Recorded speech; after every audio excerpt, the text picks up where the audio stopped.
Hi guys, welcome back to another video. We are going to make a loaf of sourdough bread. So let's get started. This is literally the easiest recipe you will ever do in your life. Not even kidding. I actually have no clue, but it's like ridiculously easy sourdough. If your bread does not have 3 ingredients, flour, salt, water, I don't know what you're doing. I literally don't know what you're doing. Also, this lighting is kind of, just gonna bring those down. That was kind of really harsh lighting, so hopefully that kind of helps, so it's not like the sun blazing in my eye. Of course, I have the washable. Every video, I swear.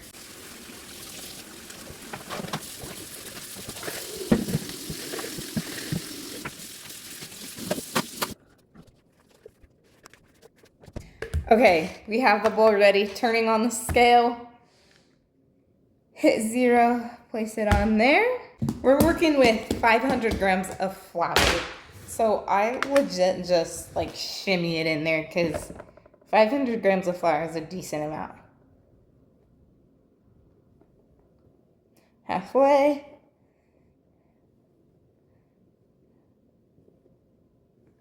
Okay, that's a little bit over. What I'll do is just grab a little bit out until it goes to 500. Beautiful.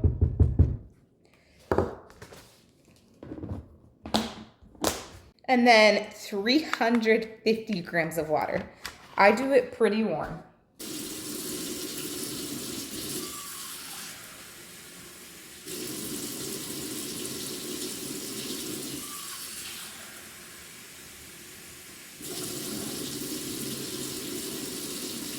So in total, 850 grams.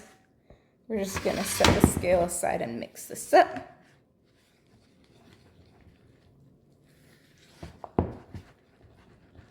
To make it mix a little bit more, I just kind of like rub the spoon up on the dough. So it makes it combine a little bit better. And then I just take my thumb along with my other fingers, scoop the spoon off. Put the excess dough right on top.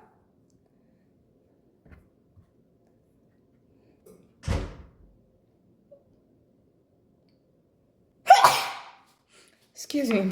This is what, oh my gosh. This is what the dough looks like. And, oh my turd. We're gonna put a lid on it and let it sit for 30 minutes. That 30 minutes is called autolyse, and it's just where the gluten starts to like start becoming a thing. And it also helps like all the streaky bits, the flour settles and the water kind of combines better with it. So meet me in 30. Okay, it has been 45 minutes. Whoops. It's fine. Like I said, I literally don't follow instructions, so it just doesn't really matter. I would not let it sit longer than an hour though, because it starts like disintegrating against each other. But there's some flex in there.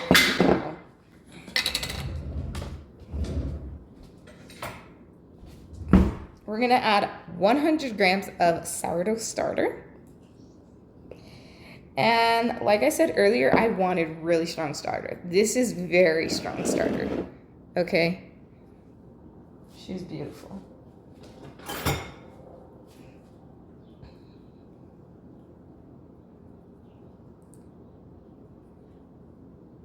So that gave us 30, 60 more. Yeah, I'm super happy about the way this starter looks.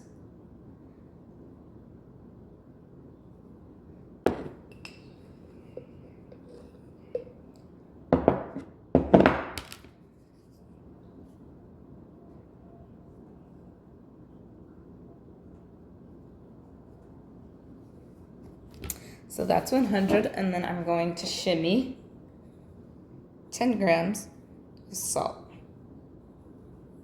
That was kind of a lot.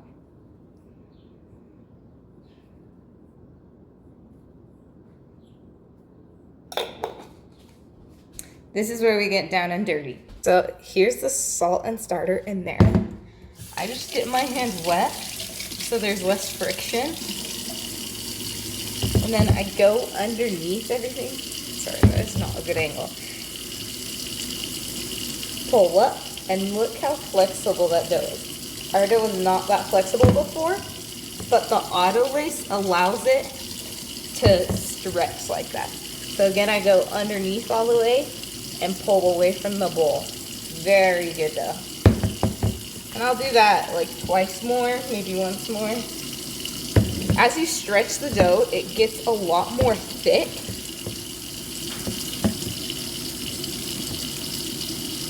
So I only do it like max 4 times before the dough like won't stretch anymore. Okay, so we have it mixed now, and I just put the lid right on top, and we're gonna let it sit for another 30 minutes. We're now moving into the series of stretches and folds. As you let it sit after each stretch, it like creates more gluten. That sourdough starter is starting to eat out the fibers. It does all its scientific processes. And then it gets way softer. And then eventually when you cook it, it's like super soft and well developed. Okay, I thought I hit record, but apparently I didn't. But I just thought I'd show I did just finish the second stretch and fold of the night. So the lid goes back on, and I'll see you in another 30. This is the third stretch of the night. Same jig. Stretch that from the bottom of the bowl. It's feeling nice and flexible. Stretch that. And I'm gonna go one more.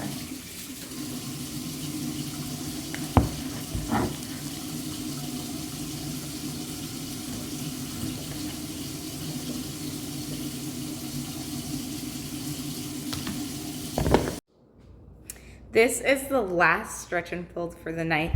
And then I'm putting this in the fridge because I'm not gonna cook it until tomorrow night.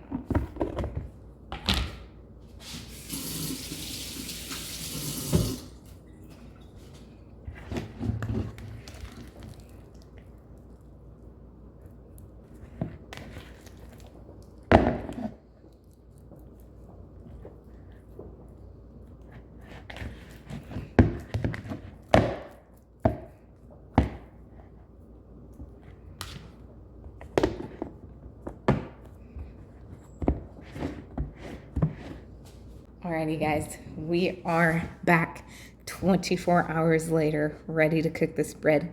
We're gonna preheat the oven to 475.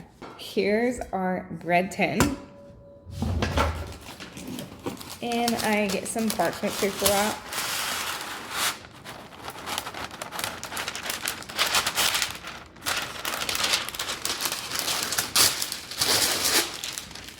Putting that on the counter, grabbing the dough.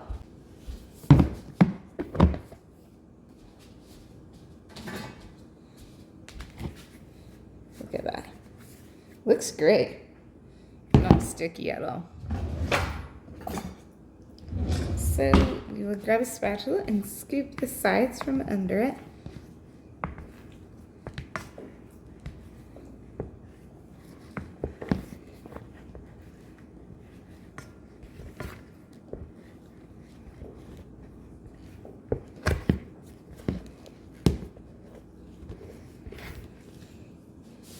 And then we are plopping our bread down on this parchment.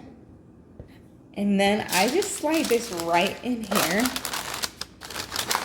And from here, cover the bad boy with some tin foil in the oven for 20 minutes. Fun fact, you're supposed to use a Dutch oven. Honestly, any like ramekin kind of dish works if it has depth in it. So you make it work with what you have.